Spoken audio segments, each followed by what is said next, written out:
Cut! No more.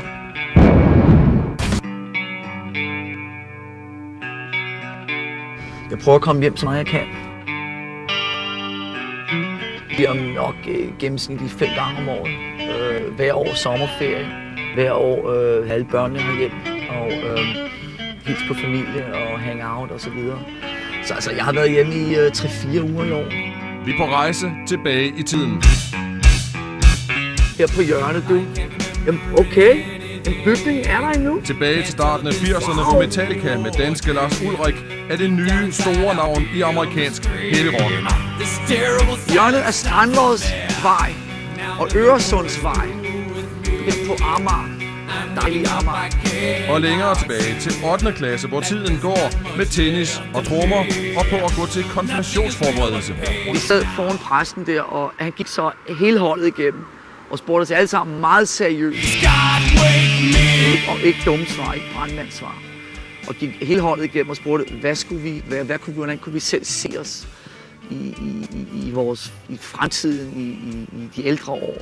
Og da han så kom til mig, så sagde jeg ved ikke, hvad og hvor jeg ender. Jeg ved, at jeg ender ikke bag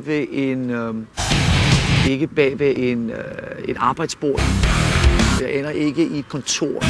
Jeg ender i et sted, hvor jeg bevæger mig hele tiden. Og det havde jeg jo så ret i.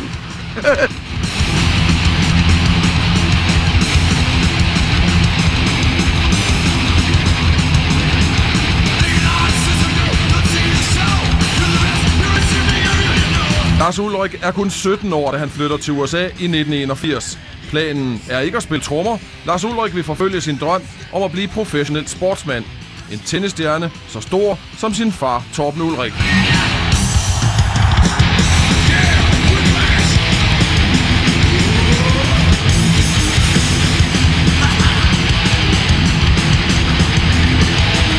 Altså, jeg er jo Ulrichs familiens sorte får, fordi jeg er jo den første, der ikke selv min fætter Stein, han fik det jo faktisk op at køre. Han blev danmarksmester i dobbelt eller sådan noget, og altså, han kunne godt spille.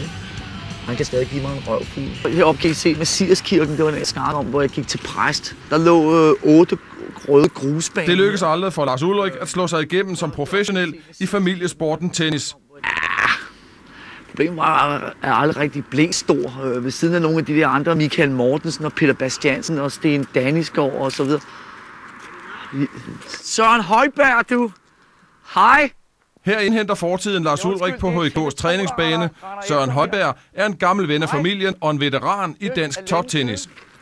Hyggeligt at se dig. Hyggeligt at se dig, gamle ven. Jeg så middag med Jørgen i går. Hvis du føler, at du er blevet gammel, så kan jeg fortælle, at jeg fyldte 75 i forgårs. Og jeg kan huske, at vi var inde med ørepropper og hørte dig inde i forum. Kan du huske det? Dejligt at se dig. Ja, lige måde. Og jeg havde mod. Og så har Søren Højberg engang, da Lars Ulrich var 10 år, reddet hans liv i HIK's klubhus. Vi stod og delte en pose piratas inde i omklædningsrummet. Så fik jeg sgu en af de der piratas galt i halsen. Og den sad virkelig fast inde i halsen. Så han er en stor mand, som vi kunne se, og han var... Altså, jeg var en lille lort på det tidspunkt, men han blev nødt til at vende mig om. Så han havde mig faktisk, han holdt fast om begge mine ben, og stod så og bankede på min ryg til den der piratas fløj ud af halsen. Han reddede mit liv.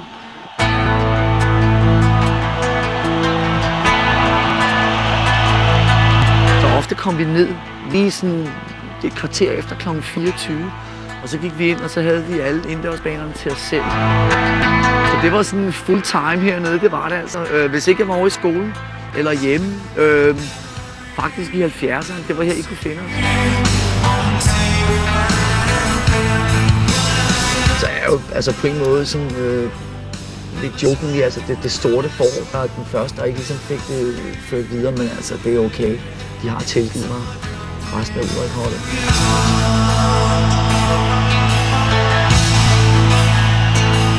Lars Ulrich bliver ikke en ny Torben Ulrich. Til gengæld møder han denne mand, James Hetfield, i Los Angeles i 1981.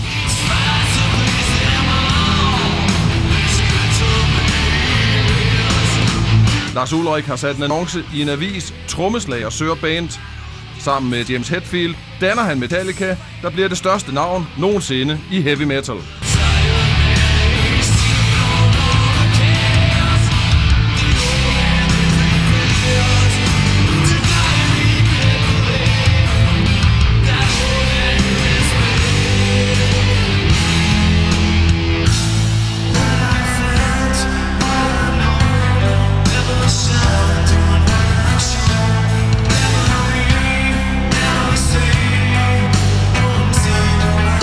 Not go that. Let's go this way.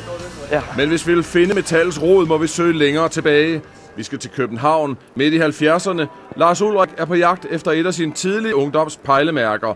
En nu for længst nedlagt pladeforretning i en sidegade til Strøget i København. Og man gik ned ad trapperne der, så begyndte det så at suge maven. Og så nu skulle vi ind, og nu vidste vi ikke stop, hvad vi kom ind. Og så prøv at se det her band fra England, der hedder Saxon eller et eller andet. Og så stod man der med hovedtelefonerne og hørte det der og blev... Det var virkelig det, der fik mig til at blive helt beat af musik og heavy rock. Nummer 85 i den her opgang her, op på anden sal der lå Sweet Silence Studio. Der lavede vi 2 plader, Ride the Lightning og Master of Puppets.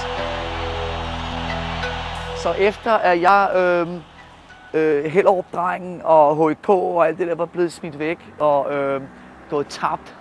Og efter at jeg havde rendt rundt ind i Bristol Music Center inde på Strøget der og købt heavy-plader.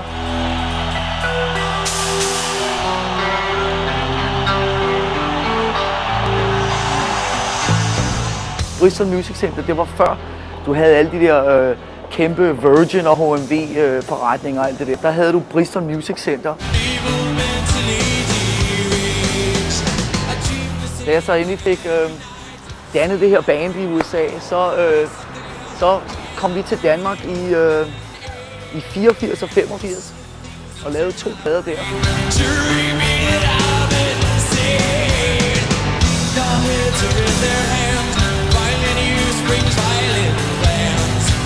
9 år. Så lille var Lars Ulrik, da han var til sin første koncert. Det var Deep Purple i KB-hallen. Det tændte ham på heavy rock og trommer, og i Bristol Music Center blev ekspedienten hans store idol.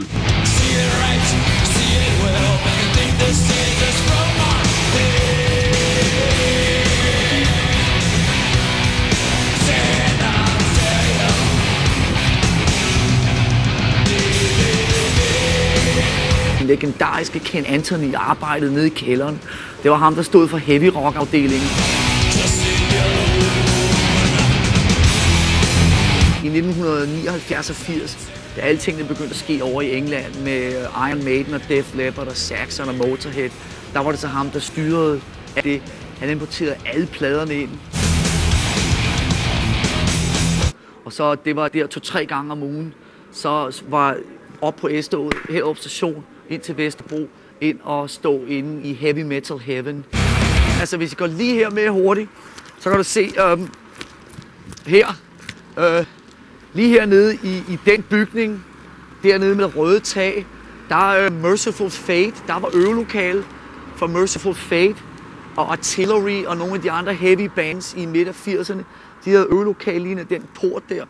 Så vi øvede sådan lidt der og var nede og drikke bajer med Merciful Fate og Artillery og alle de andre heavy-drenge og så videre. Så det var ground zero for den danske metalkreds her i midten af 80'erne. Det var lige nøjagtigt på det her hjørne, du. Øresundsvej, Strandlåsvej. Jeg må ikke sige det her til nogen. På et tidspunkt, jeg hørte nogle forskellige ting over i min fars musikværelse. Og jeg kunne faktisk godt, jeg var bare lidt betaget af Bob Marley.